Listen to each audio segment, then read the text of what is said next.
2 सीटें नीला में 18 करोड़ की लागत से असगर खान जफर अला चीन में मिली। ये इलेक्शन इमरान खान और उसकी पार्टी वाजी अक्सरियत से जीत चुकी है। जो आदमी बैठा है 16-17 सीटें भी नहीं जीत सका। ये मुल्क का वजीर आज़म नहीं है, ये सरकारी मुलाजिमों का मुलाजिम वजीर आज़म बन के बैठा। सिंधियों को महरूम करना, पंजाब की आवाम की ज़मीनें चंद लोगों को देना, मेरे निकालना, और मुल्क जो फेडरेशन है, फेडरेशन से की रूह से इनकार करना, मुकन्ना को फार्म 47 के ज़रिए मुंतखब करना। ये जो तहरीक ताक़ुज़ आईन पाकिस्तान बना है, ये पाकिस्तान की मुस्तकबिल को महफूज बनाने का रास्ता है। अपनाते हैं वेल एंड गुड, नहीं अपनाते हैं हम गरीब लोग हैं, इसके अलावा कुछ नहीं कर सकते। मारंग बलोच से कहा था कि आप हमें लिख करके दे दें कि आप पाकिस्तान के खिलाफ नहीं होंगे या क्या भाई मेरे, अगर आप लेना चाहते हैं तो जिसने पाकिस्तान तोड़ा उसकी इंक्वायरी आज तक अपने आवाम को नहीं दिखा सके।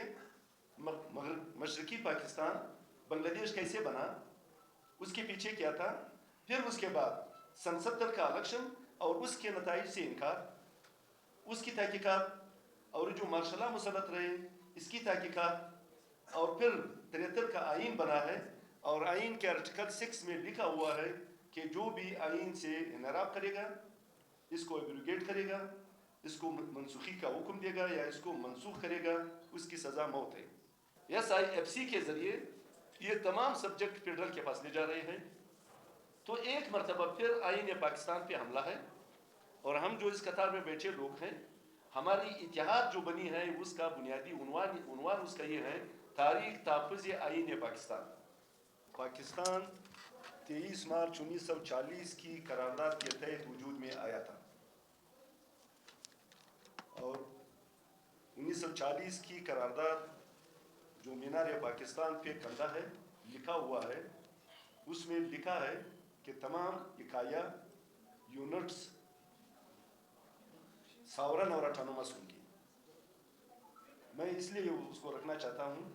सावरन के मानी क्या है, ऑटोनोमस के मानी क्या है, वो आप दोस्त मुझसे बेहतर जानते हैं। लेकिन पाकिस्तान की तश्कील के बाद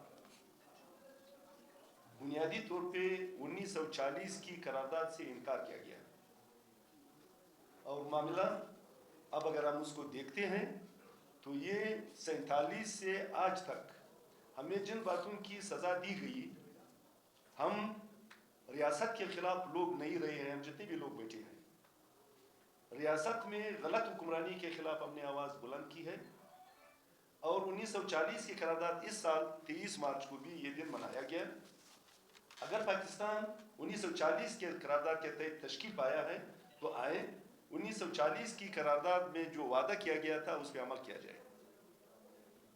दूसरी बात यह है कि पाकिस्तान में आइन नहीं था। हमारे अकाबरीन ने आइन का मुतालिबा किया था। हमारे अकाबरीन में मुल्क को फेडरेशन बनाने का मुतालिबा किया था। हमारे अकाबरीन ने 1 मैन 1 वोट का मुतालिबा किया था। हमारे अकाबरीन ने जमहूर की हुक्मरानी का मुतालिबा किया था। इस पे हम गदार ठहरे थे, लेकिन गदार वो लोग थे जो इन असूलों से इनकार करते थे, उसको नहीं मानते थे, और आज तक यही रविश जारी है।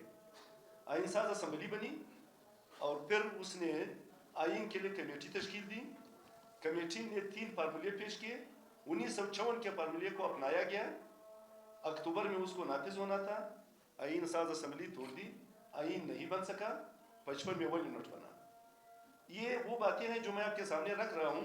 फिर उसके बाद 56 का मन पसंदीदा एक्ट लाया गया और 58 में मार्शल लॉ लगा। इस दौरान जो कुछ होता रहा, ये सब कुछ हम जेलों में रहे। खान शहीद, बिजनजो साहब, बादशाह खान और जो जैन सैयद साहब, जो सियासी जमहूरी लोग थे, उनका मुतालिबा यह था कि इस मुल्क को चलाना है तो इस तरीके से इसको चला सकेंगे।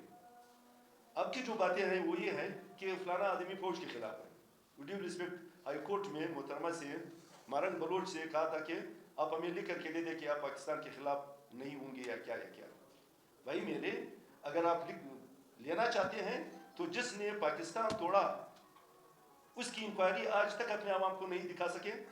मगर मशरकी पाकिस्तान बांग्लादेश कैसे बना, उसके पीछे क्या था, फिर उसके बाद सन 70 का इलेक्शन और उसके नताइज से इनकार, उसकी तहकीकात, और जो मार्शल मुसलत रहे इसकी तहकीकात, और फिर 73 का आइन बना है और आइन के आर्टिकल 6 में लिखा हुआ है कि जो भी आइन से इनराब करेगा, इसको एब्रोगेट करेगा, इसको मनसूखी का हुक्म देगा या इसको मनसूख करेगा, उसकी सज़ा मौत है। आज तक 73 के आइन को कितनी मरतबा एब्रोगेट किया गया, मनसूखी, और जर्नल साहब ने यहाँ तक कह दिया कि ये चंद सफ़ों की किताब, इसकी कोई अहमियत नहीं है। और आइन मुल्क का सबसे अहम तरीन दस्तावेज हुआ करता है। उस दस्तावेज के बारे में इस तरह के अल्फाज इस्तेमाल किए गए, इनको कोई कुछ नहीं कहता। मारंग ने अगर कोई बात की होगी कि बलूचिस्तान जिंदाबाद, तो गुनाहगार है, उसको गुनाहगार ठहरा रहे हैं। कहने का मकसद ये है कि ये तमाम बातें इस तरीके से हैं। अब बात ये है कि ये सब कुछ चलता चलता 88 से 99 तक 11 साल के अरसे में 5 हुकूमतें तोड़ी गई, बनाई गई, और आखिर में मार्शल लगा। और जो मार्शल लगा, उस मार्शल के तहत जिस तरीके से मुल्क को चलाया गया, उससे आज तक किसी ने पूछगछ नहीं की कि आपने ये मार्शल क्यों लगाया।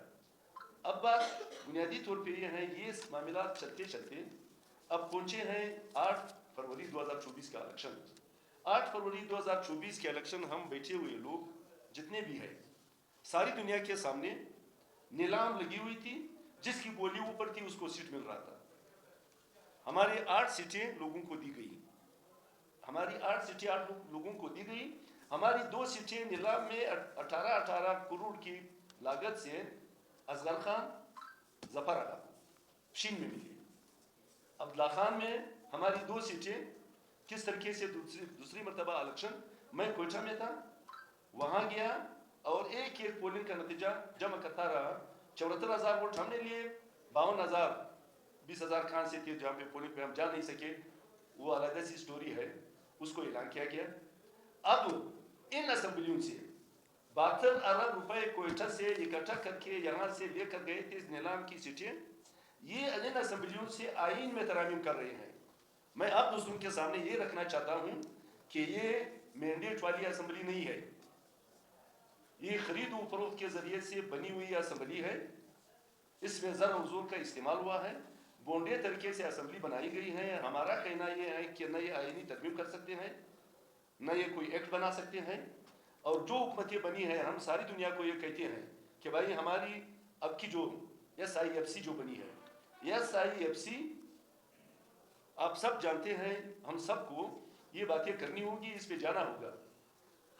डिवाल्व सब्जेक्ट्स हैं, ज़राअत, लाइव स्टॉक, मादनियात, फॉरेस्ट्री और IT, मुख्तलिफ सब्जेक्ट जो डिवाल्व हैं, सूबों के पास आए हैं, सूबों के पास है। SIFC के ज़रिए ये तमाम सब्जेक्ट फेडरल के पास ले जा रहे हैं। तो एक मरतबा फिर आईन पाकिस्तान पे हमला है, और हम जो इस कतार में बैठे लोग हैं, हमारी इतिहाद जो बनी है उसका बुनियादी उन्वान उसका ये है, तारीख ताफ़ुज़ आईन पाकिस्तान।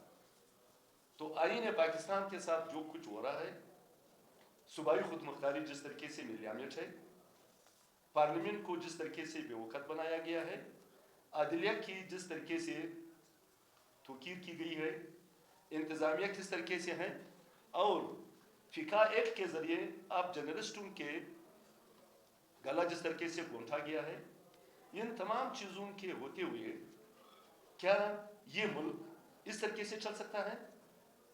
हम सब पाकिस्तान में है, ये कहते हैं कि ये सूबा हमारा सूबा सबसे पसमानदा सूबा है। आप कहते हैं कि इस सूबे की मादनियात से हम पाकिस्तान को चला सकते हैं, खैबर पख्तूनख्वा के मादनियात से पाकिस्तान को चला सकते हैं।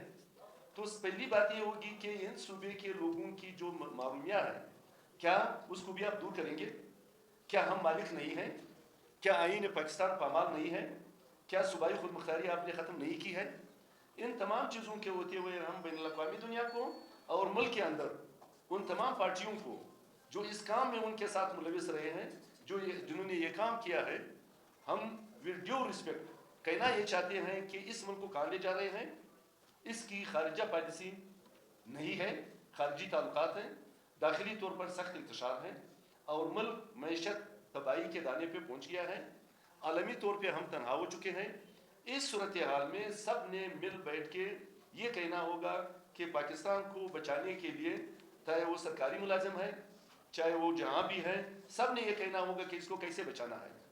ہماری جو احتجاج ہے، ہمیں جس طریقے سے مارا جا رہا ہے، ہمارے علاقوں میں جس طریقے سے دہشت گردی پھیلائی جا رہی ہے، ہمارے حقوق جس طریقے سے پامال ہو رہے ہیں، اور ہمیں اس ملک کے اکائیوں کی حیثیت سے، حقوق کی حیثیت سے، قوموں کی حیثیت سے، اس سے جو انکار کی پالیسی بنائی گئی ہے یا اس پہ عمل پیرا ہے،